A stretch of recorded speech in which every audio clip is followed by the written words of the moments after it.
Ito naman po si May 17 Ilocana. Ngayon po, ito tayo ng suka na grapes. Ayan. Ito po yung mga grapes na hindi na po na kakainin. Ganyan lang po guys. Ayan. Ito lang po. At ito po ay pre-preserve po natin. Ayan. Matamis po ito.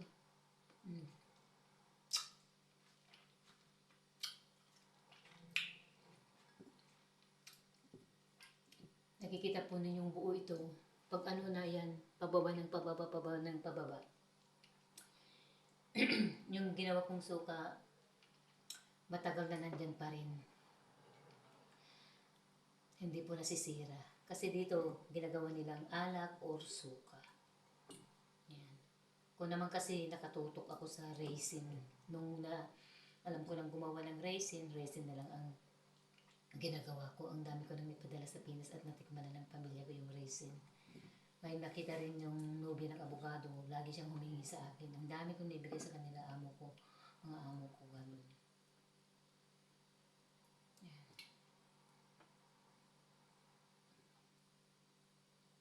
Ganito lang po, ayan guys.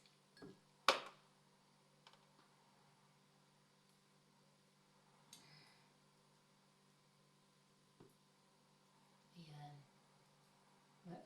Yung ginawa kong pickles ay i-check ko kung pwede na yung ginawa ko. Yung pickles na cucumber. Ayan. Ganito lang po, ayan.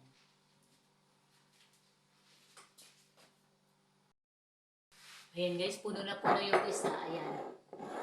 So ito na naman po. Ayan. Dito nilagay ko na yung kalat ko guys. Ganito lang po kasi pababa ng pababa lang po itong ano. Pag nagjujuicy na siya.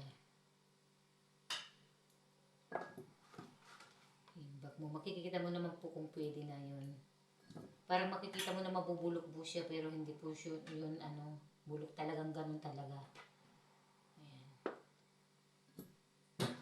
Ang grapes po marami ako. Iba-ibang ginagawa ko. Suka. Raisin.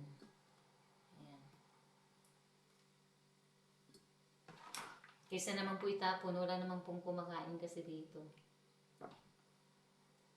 Sa dami po kasi ng kinakain nila, hindi na nila pinapansin lahat yung mga ganito, ayaw na nila. So ako naman ayaw kong itapon. Yan.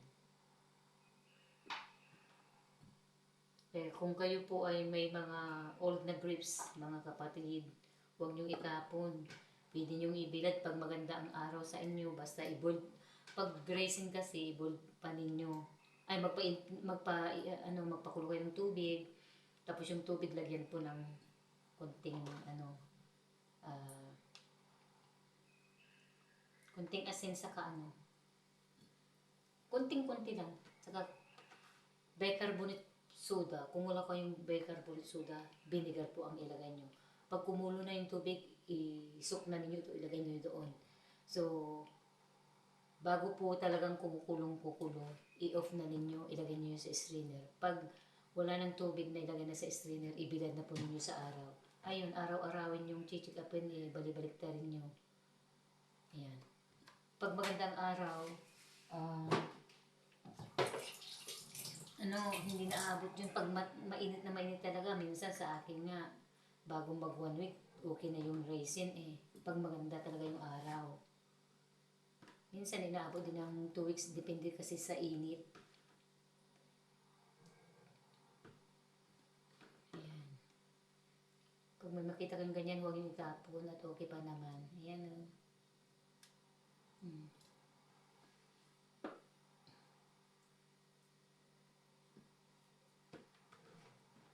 Hinugasan ko na ito kagabi.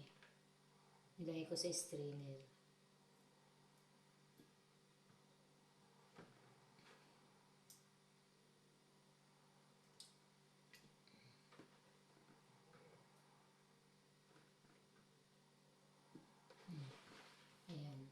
Tingin pa ako mamaya pag dyan sa drawer kung meron pang mga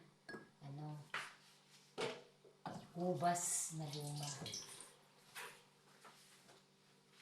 Ayan guys, so hintayin lang po natin ito. Tatakpan po. Ayan. I-preserve po natin yan. Dapat masarahan ng maigi yan. Ayan guys. Sana'y nagustuhan niyo ulit ito. Hintayin po natin hanggang sa maging suka siya. Bye!